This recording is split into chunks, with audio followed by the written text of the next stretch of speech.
What is filiarchy and why it's worse than patriarchy? The literal translation of patriarchy is reign of the father. For centuries, we've understood patriarchy as a system where men, specifically the father figure, hold primary power, both restricting and exploiting women while being expected to serve as providers and protectors. The patriarchal man might demand that his wife make him a sandwich and clean the house, but at least there is a social expectation that he will go out, earn a living, and shield his family from harm. Filiarchy, by contrast, comes from the Greek filius, son. It can be translated as reign of the son.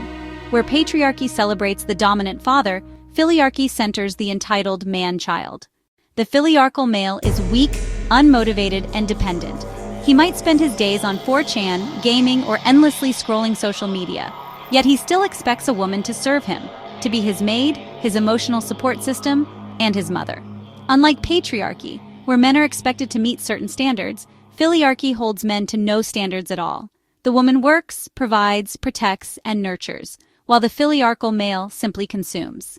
In patriarchy, women are oppressed but at least receive some form of material provision or physical protection in return.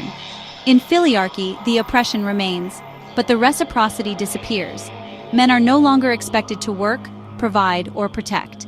They are free to be lazy, immature, and unproductive while still enjoying female servitude. In a filiarchal society, male mediocrity is celebrated while female excellence is simply expected. Women are punished for any deviation from perfection, whereas men are excused, sometimes even praised, for failure and incompetence. The rise of filiarchy didn't happen in a vacuum. One of its most insidious vehicles was early 2000s media, which repackaged the strong woman trope into something that looked progressive, but functioned as a fetish. In countless films and TV shows, the male lead was portrayed as a weak, clueless, often whiny protagonist, while the female supporting character was smart, skilled, and hyper-competent. She did the heavy lifting, both literally and figuratively, yet he got the glory, recognition, and narrative spotlight. Think of How to Train Your Dragon, Alpha and Omega, and many others from that era. The woman was effectively his babysitter, coach, and problem solver, yet he still emerged as the celebrated hero. This fetish often carried deeper symbolism.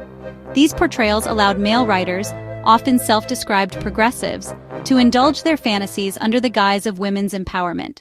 Audiences grew tired of the overused trope, the weak, bumbling male protagonist being endlessly babysat by a strong, competent female character.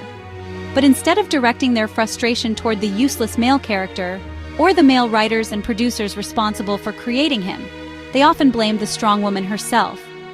Many women feel disillusioned with feminism because their lived experience of it has been the filiarchal version, being overworked, over-responsible, and undercredited.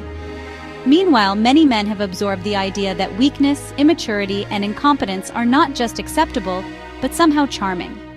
If patriarchy chained women to the role of servant wife, filiarchy has chained them to the role of servant mother, and the supposed child never grows up.